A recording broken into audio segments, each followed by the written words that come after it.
Hey there and welcome back to another video on this channel. So in today's video I'm gonna show you how you can connect a domain to Wix website. So let's get started. First of all, let me open previously made website. These ones I created previously but I have not published them.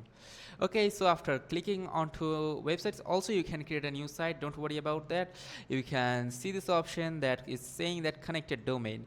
Now simply search for a domain if you have bought one, and if you have not bought a domain, you can simply go to Namecheap or GoDaddy. Also you can go to Hostinger, any domain provider hosting site, and you can just buy previously made domain. Also you can buy one in the Wix website, inbuilt one.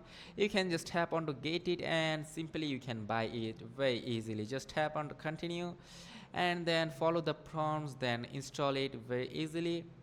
And this is how you can connect your domain with Wix website. Okay, and you have to choose any offer and then select, enter the payment details, and you have to continue to check out and follow all the prompts. Your then your work will be done. Your payments, your domain will be added to your Wix website. If this video is helpful, do not forget to like and subscribe to the channel. Till then, take care. Goodbye.